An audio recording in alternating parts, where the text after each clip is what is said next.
Aqui quem fala é Moisés Alvarenga e estamos começando mais um vídeo aqui no Garagem do Código. Hoje vamos iniciar uma playlist sobre o uso do MongoDB com o Docker. Para contextualizar aí pra galera, o que é o Docker e o que é o MongoDB. Bora lá, vou começar pelo que é o MongoDB. O MongoDB é um banco NoSQL ou não relacional. Como o nome já diz, é um banco que não mantém relação entre as entidades. Diferentemente do banco relacional, não se usa chave primária e chave estrangeiras para relacionar as entidades. Se usa outros tipos de estratégias. E qual a vantagem de usar o MongoDB? A vantagem de usar o MongoDB é eficiência e velocidade, pois os dados dele são salvos no formato JSON ali, é o formato que geralmente é o padrão que a galera está usando para navegar aí os dados pela internet, pelas APIs e tudo mais. Isso proporciona uma grande velocidade de leitura e gravação. E também temos o Docker. O Docker é uma ferramenta aí que veio para sanar o problema das máquinas virtuais muito pesadas e que você precisava separar um pouco dos recursos da sua máquina para o uso dessas máquinas virtuais. Com a tecnologia de containers, isso proporcionou você poder usar máquinas virtuais em containers de modo que compartilhe com os recursos e hardware da sua máquina ali de forma dinâmica, proporcionando mais desempenho para suas aplicações. Então bora lá. Esse aqui é o site do Docker. Todos esses links que eu vou estar acessando, vou deixar disponível aí para vocês estar acessando e tudo mais. Logo na página inicial do site do Docker, você pode fazer o download. Essa plataforma funciona tanto Windows quanto Mac, quanto plataformas Linux. E não vou estar mostrando o passo a passo aqui da instalação, pois já tenho ela instalada aqui na minha máquina.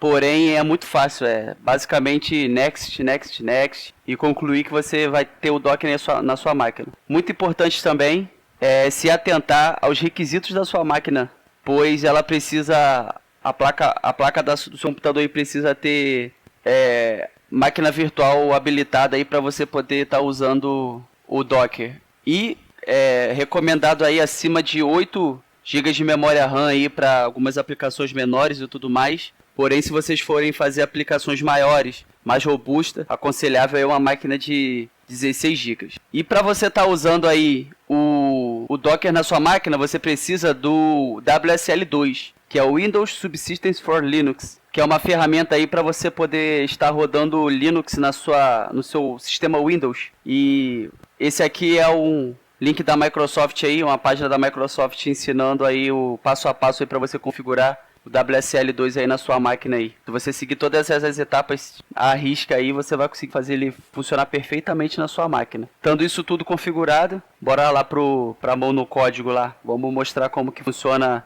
a questão do Docker aí e como que levantamos o Mongo aí usando o Docker aí, esse padrão de containers. Já aqui com o meu VS Code aberto, criei lá uma pastazinha chamada Mongo Docker na área de trabalho para poder colocar os arquivos e tudo mais e colocar o projeto. A primeira coisa que a gente precisa fazer é criar um arquivo chamado dockercompose.yml. Faltou um O aqui. Pronto, você pode perceber que ele já criou o arquivo do Docker ali, ó, já mostrou o ícone. Se eu tirar qualquer letra aqui, ó, ele é apenas um arquivo YAML.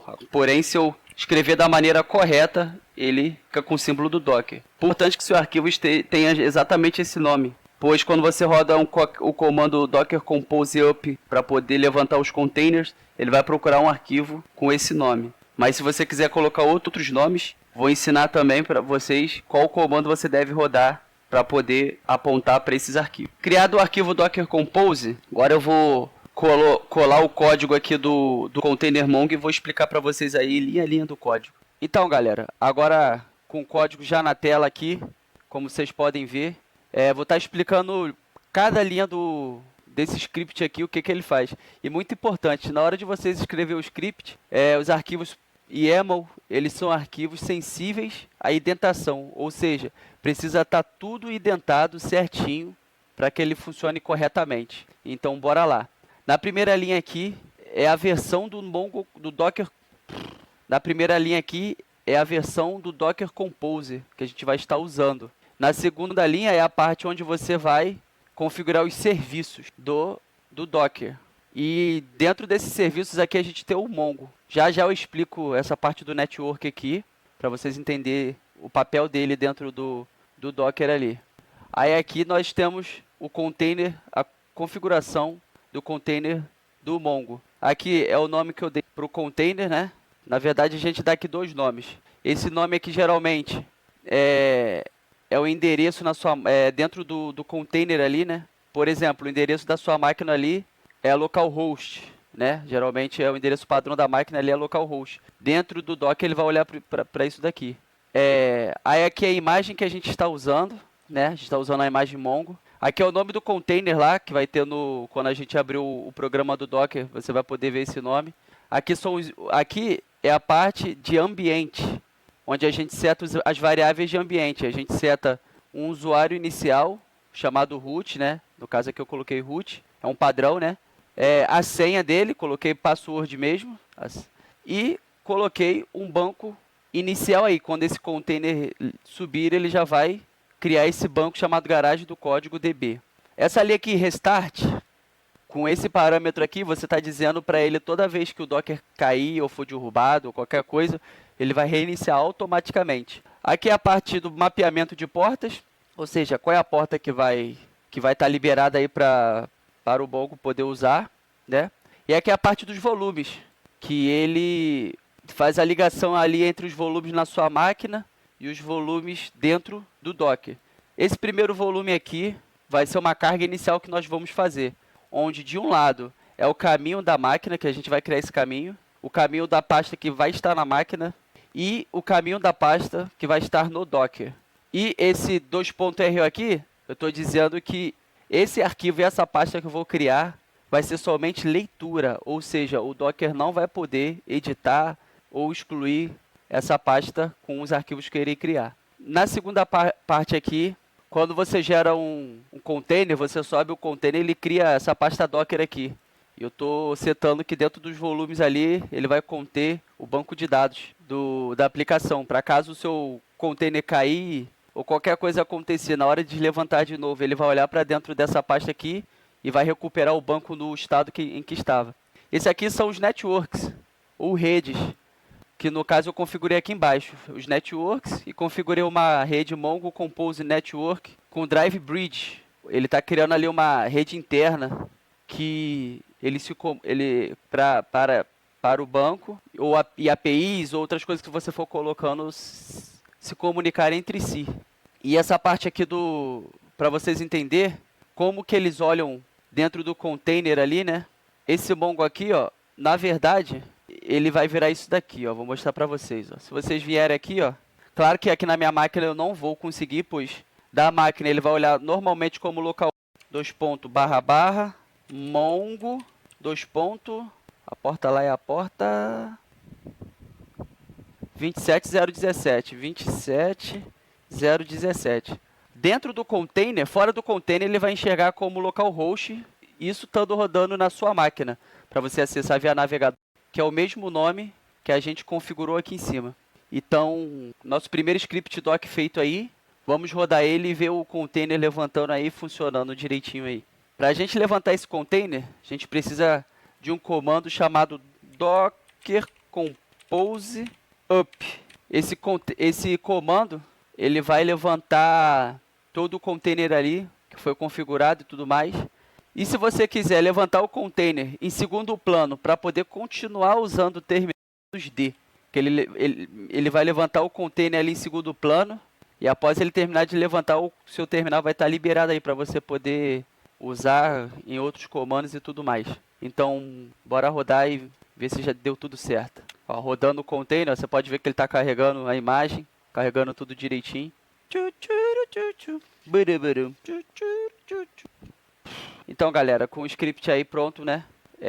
O próximo passo aí, a gente ainda não vai rodar o comando. Lembra que eu falei para vocês do volume? Que é esse volume agora. E vou copiar aqui o nome, né? Para o volume ter o mesmo nome. E essa linha aqui é o seguinte, galera.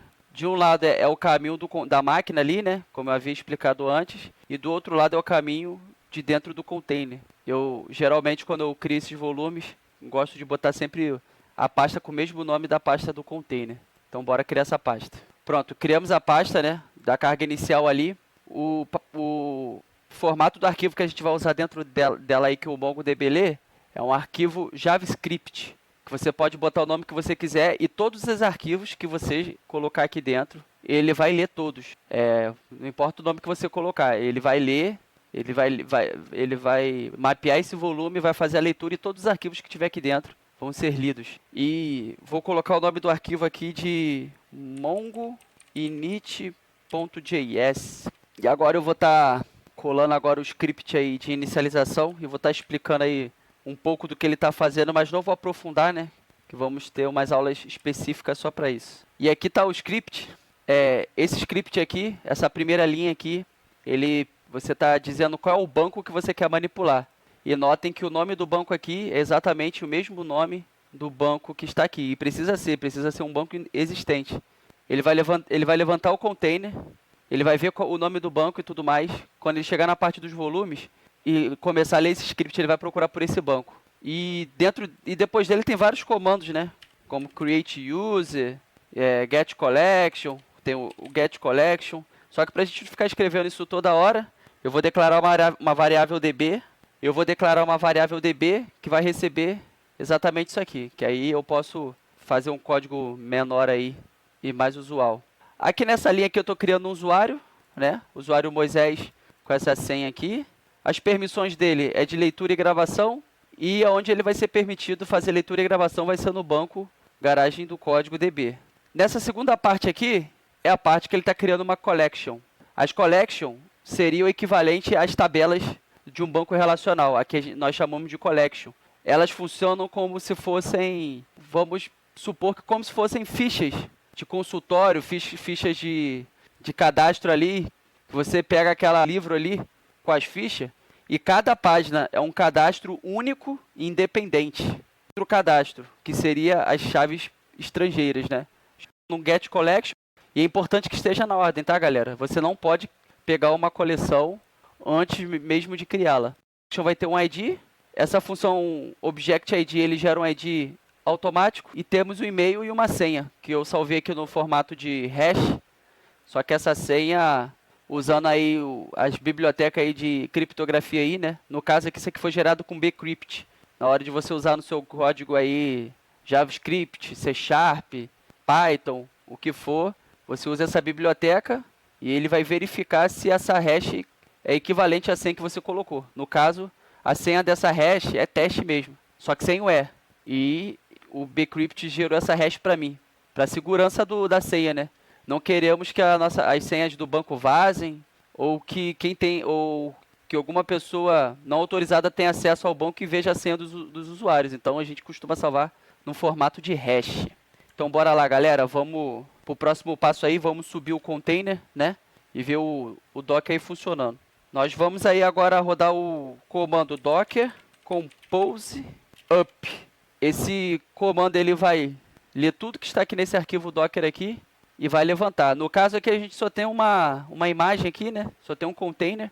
Porém, se tivesse, sei lá, 10 containers aqui, ele ia levantar os 10 containers. E caso você queira levantar o container e continuar usando o terminal, não precisar abrir outro e tudo mais, não ficar com o terminal preso à execução do Docker, você pode usar a flag "-d", que aí ele vai rodar esse comando aí em segundo plano.